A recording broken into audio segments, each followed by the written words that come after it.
You can't take it back, no. I've got so much left to say, but I'll take my words and walk away.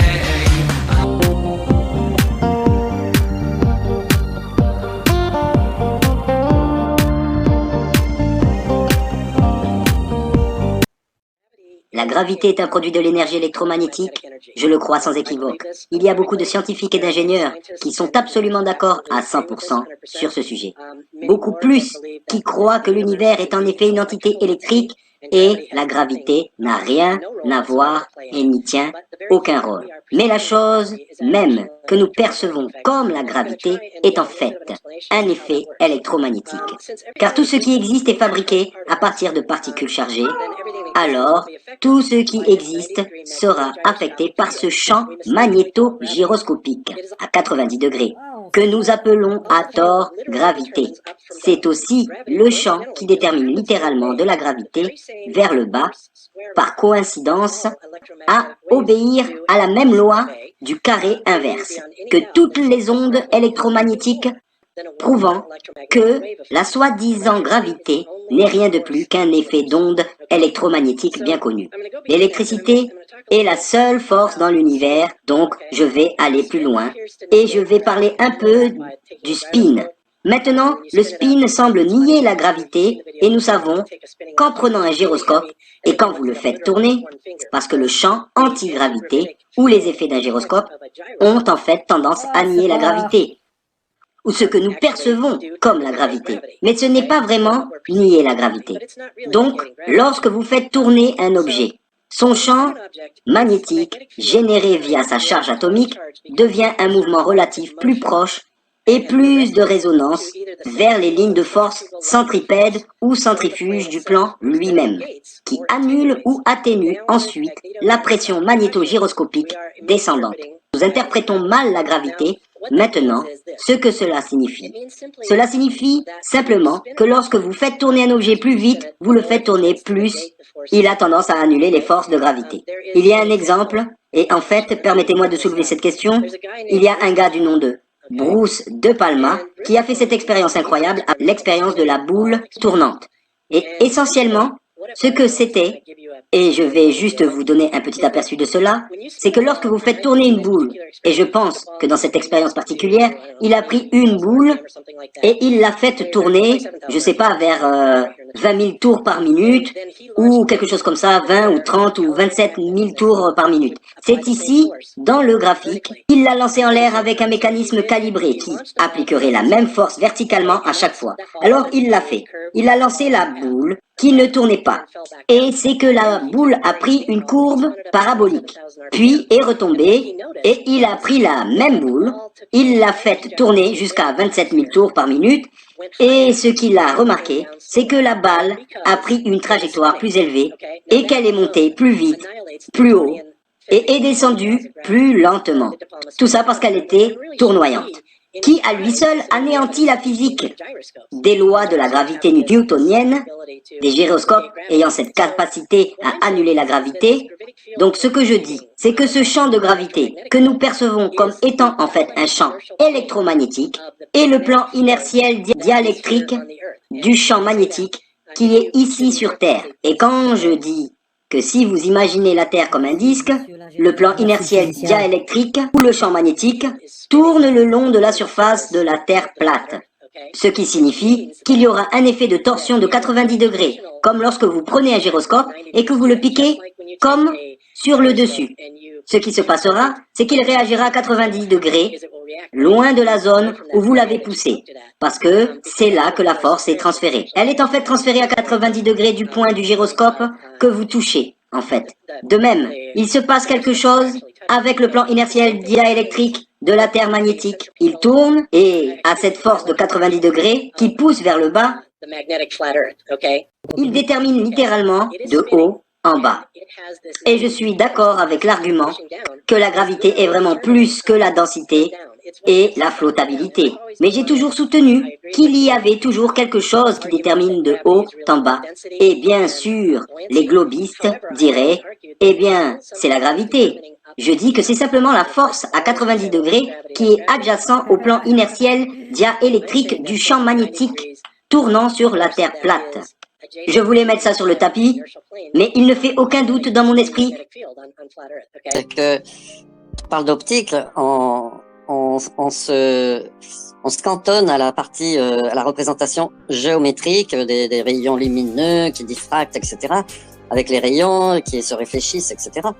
Mais on ne se rend pas compte, ou on ne sait pas, hein, que il y a aussi la partie algébrique, la partie mathématique, et que Fresnel n'a pas fait que la géométrie ou partie. Il a établi tout ça de manière formulée avec des formules mathématiques.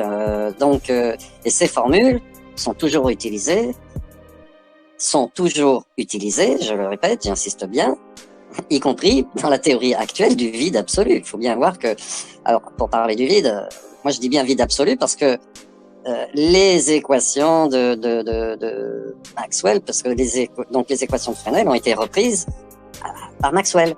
Et c'est intégré aujourd'hui dans l'électromagnétisme de Maxwell. Fresnel, l'optique, c'est aussi une onde.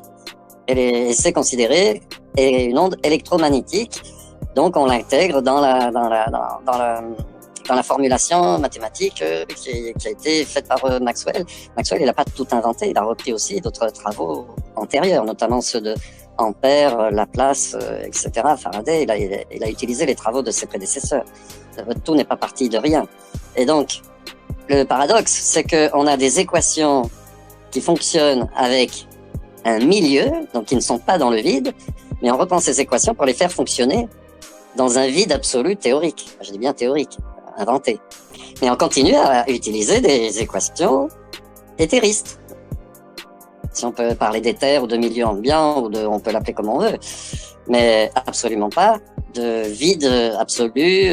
Alors certains diront ouais, mais le vide absolu, c'est synonyme de néant. On dit ouais, mais les physiciens vous disent on parle pas de néant. Donc alors il faut dire c'est quoi le vide absolu. Il n'y a pas, encore une fois, on retombe dans la dialectique, les définitions où ils ont chacun leur définition du vide, et en fait on se rend compte que le vide absolu n'existe pas, et que toute la science utilise un vide partiel, et que le vide absolu dans la réalité, il n'existe pas. Donc les équations sont fausses, leur théorie est fausse.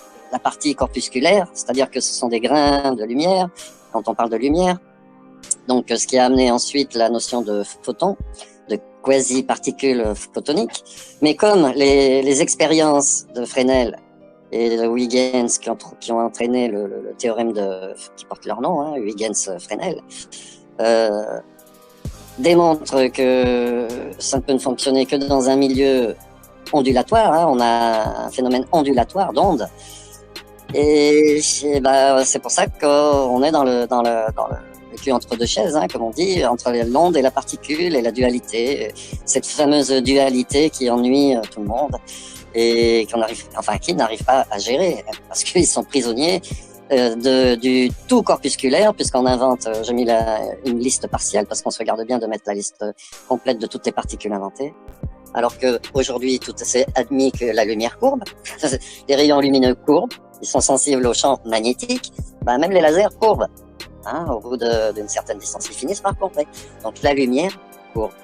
L'ionisation des gaz. Il faut bien voir qu'apparemment, à l'équateur, il se passe des choses à d'autres niveaux également, et pas des choses marrantes, puisque apparemment, il y a aussi beaucoup d'avions qui se crashent de manière inexpliquée.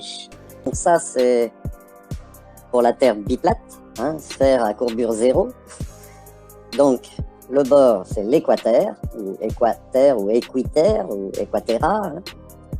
Donc là, on a une représentation exacte des continents avec leurs proportions, avec un placement correct.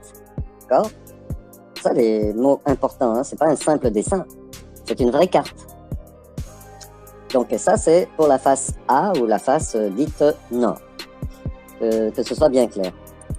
Après, donc ici, on a la face B, ou la face sud, toujours pareil, en projection de Lambert, avec les proportions des continents et leur placement parfaitement exact au niveau des latitudes et des longitudes, et des tailles des des terres émergées.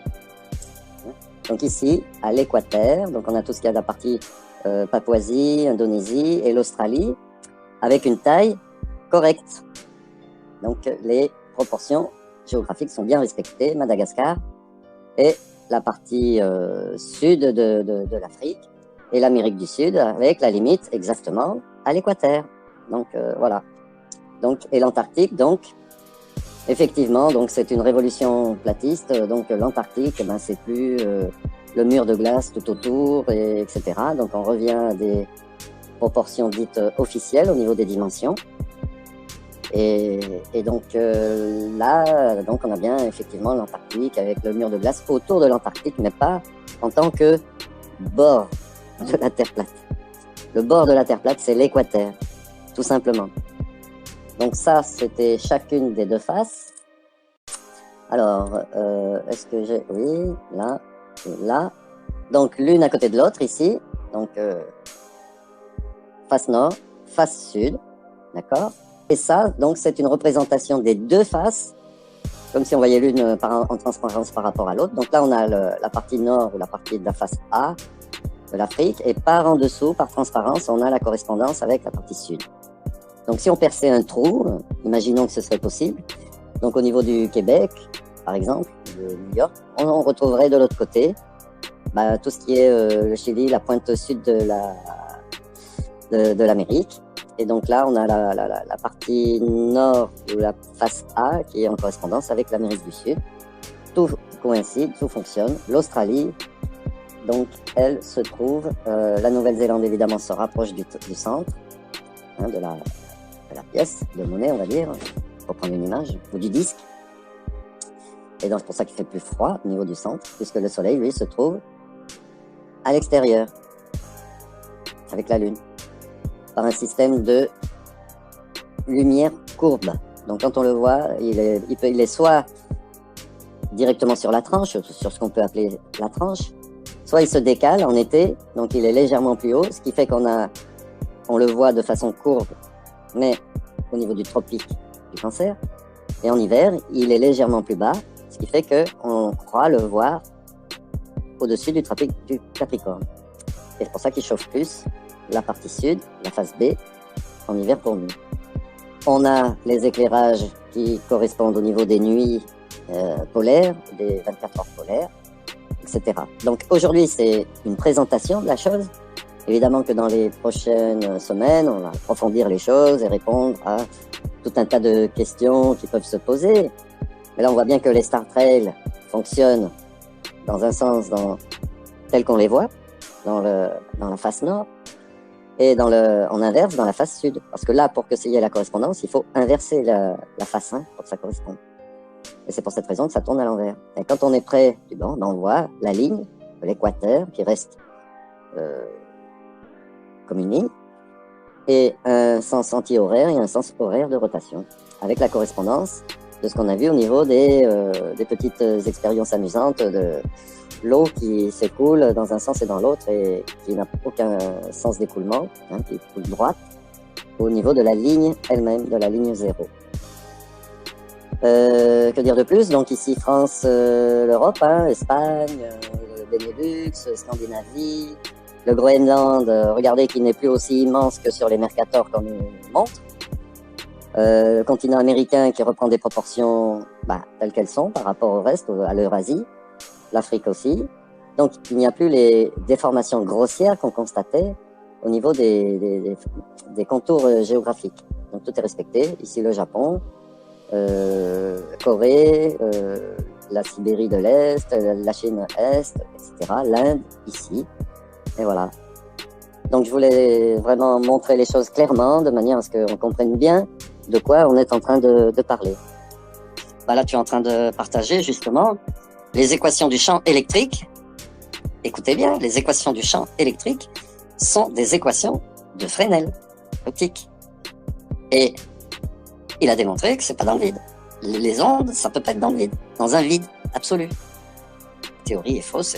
Si la théorie est fausse, il n'y a plus d'univers intersidéral infini ou quasi fini, puisque personne ne pourra vous dire est-ce que l'univers est fini ou pas. Tout le monde est incapable de vous dire, bon, bah, on vous dit il a 13 milliards d'années, il gonfle, on ne sait pas pourquoi ni comment, pour quelle raison il gonfle, on sait décrire, avec l'expansion de l'univers, etc. Hein, on parle avec avec le Big Bang et la théorie inflationniste.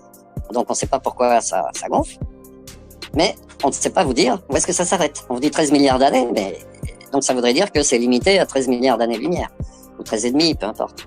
Ah non, on ne sait pas vous dire si c'est fini ou infini. Donc c'est mathématiquement fini, parce que sinon les équations ne peuvent pas fonctionner dans un truc infini, hein, dans un système infini, ouvert.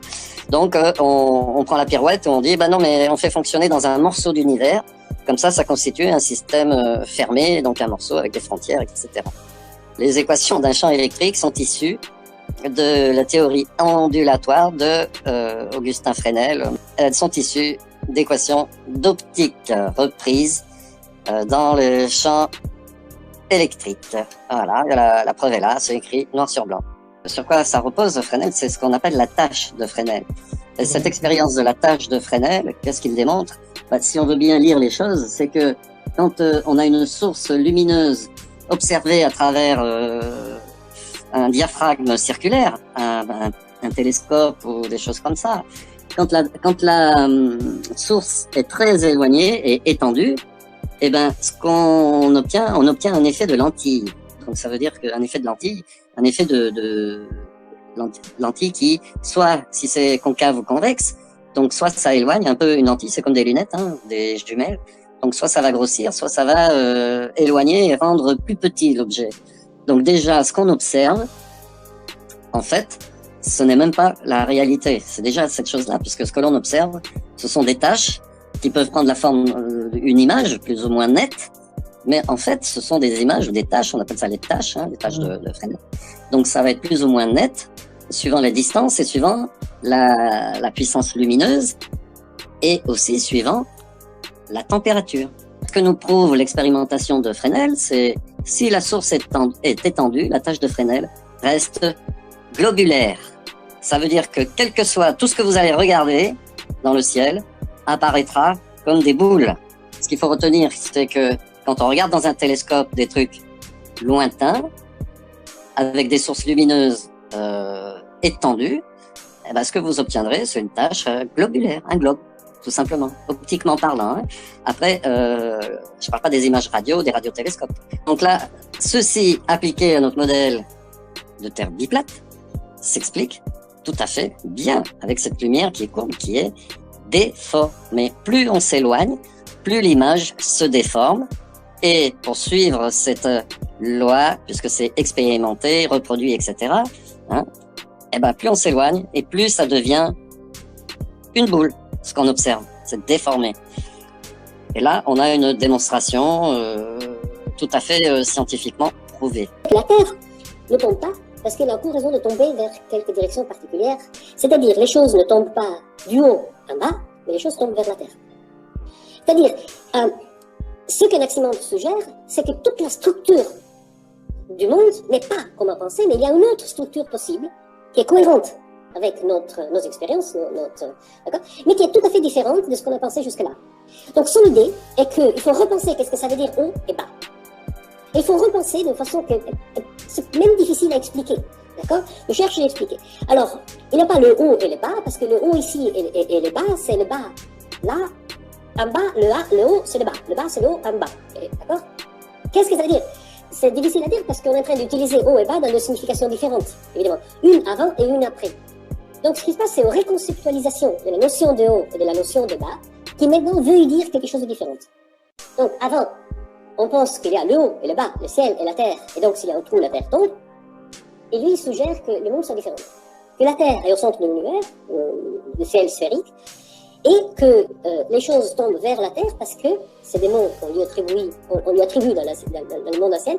Les choses tombent vers la terre parce qu'ils ont un corps, un gros corps important à côté de eux qui donne une direction privilégiée. Donc les choses tombent vers la terre parce qu'il y a la terre. La terre en elle-même n'a aucune direction particulière vers laquelle tomber. C'est une idée étonnante, d'une beauté merveilleuse. C'est une idée extraordinaire. Parce que c'est vrai.